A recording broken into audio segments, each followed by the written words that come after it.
4960 kilomeetrit, 11 päeva, 13 riigipiiri, 9 välisriiki, kõrgem tipp 2093,5 meetrit ja 200 grammi tatart. See on 2 Saaremaa mehe ja 2 30-aastase mootorratta lugu, kuidas koroonaviiruse kiuste sõita vallutama Euroopat ja jõuda välja Horvaatiasse.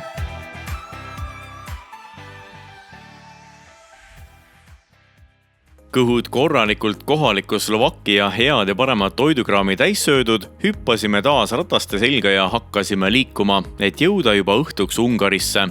Ilmataat on meile toonud kaasa väga ilusa ja päikesepaistelise ilma, nii et lausa lust on kurvilisi kilomeetreid mõõta.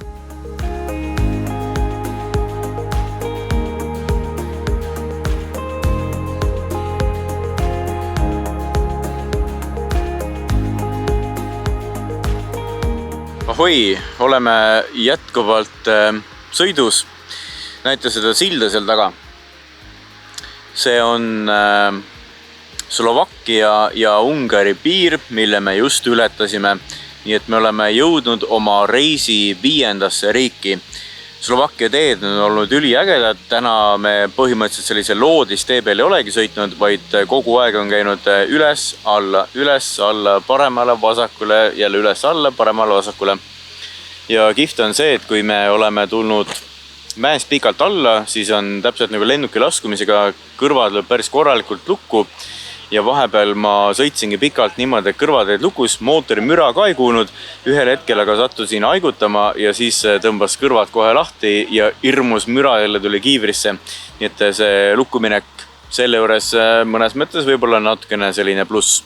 Kas tagumik on juba valus tänasest sõidust? Me oleme tegelikult natuke vähem sõitnud. Kusjuures natuke on küll, jaa. Kuigi täna on seda kallutamist palju, et istume ühe tagumiku poolega ja teise poolega jälle niimoodi, et siis nii valusaks nagu ei jää.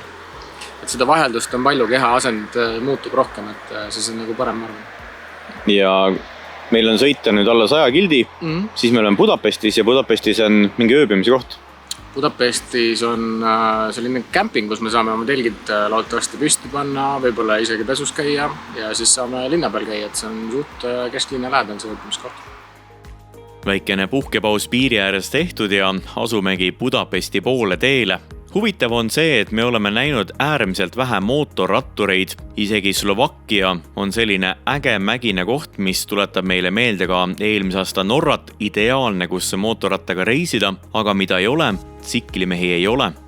Budapestist rääkida, siis tegemist on ühe meeletult suure linnaga. Ühel hetkel hakkas meil ka linna piir pihta ja siis sõitsime veel 43 kilomeetrit, et jõuda linna keskele, kus asub meie kämpinguplats. Budapestis elab üle 1,7 miljoni inimese ja Wikipedia ütleb, et tegemist on suuruselt Euroopa 7. linnaga. No nii, oleme jõudnud siis Budapesti. Kell on 10 läbi natuke kolmapäeval ja linnas, kus on 1,7 miljonit elanikku, siis elu keeb öö läbi, ütleme niimoodi. Praegu just üks jalgpallimatša läbi ja see buss, kuhu peale me üritame minna, juba 2 bussi mööda sõitnud, et on täiesti rahvast täis pungil.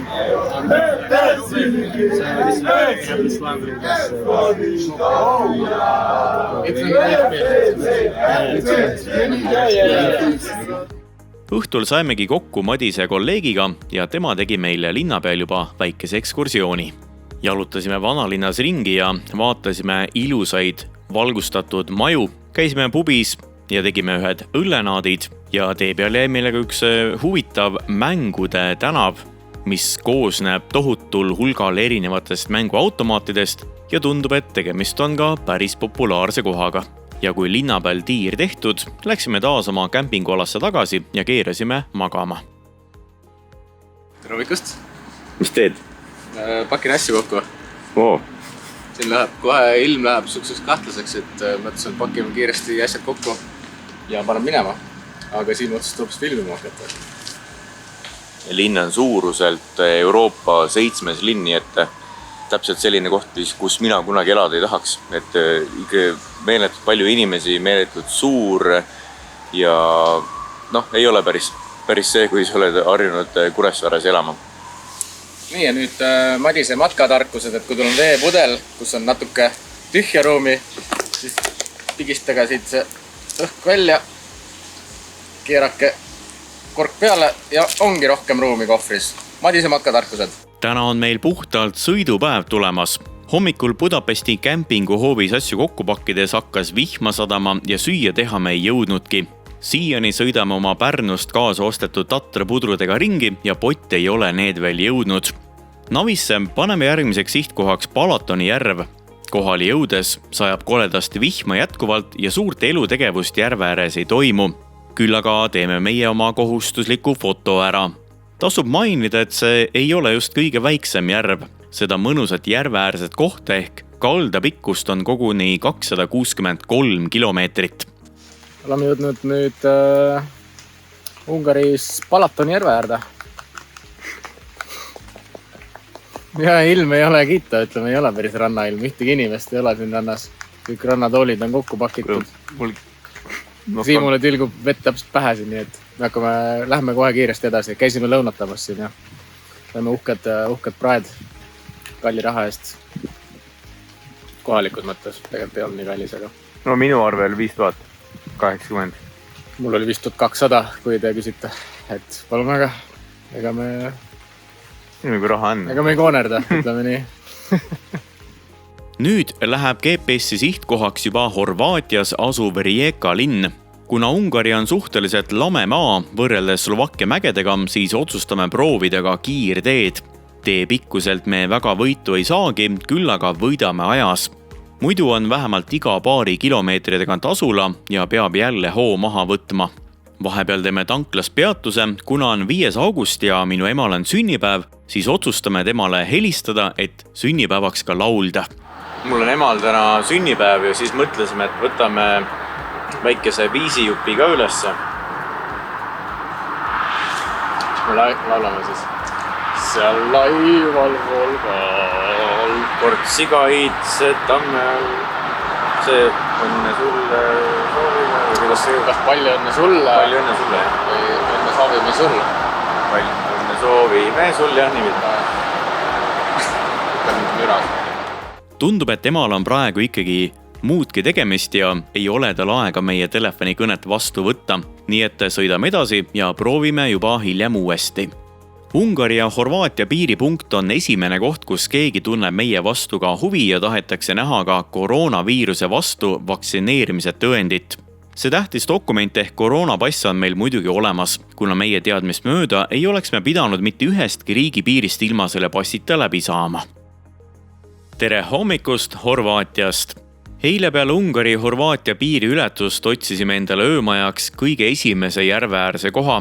Lõuna pool läheb ju teadupoolest varakult ja väga kiiresti päike looja, mis muidugi tähendas, et laagrisse saime meie taas kottpimedas. Aga hommik selle poolest ilus ja päikesepaisteline. Tohutult palav hommik on täna, ma ei kujuta ette, mis see temperatuur on.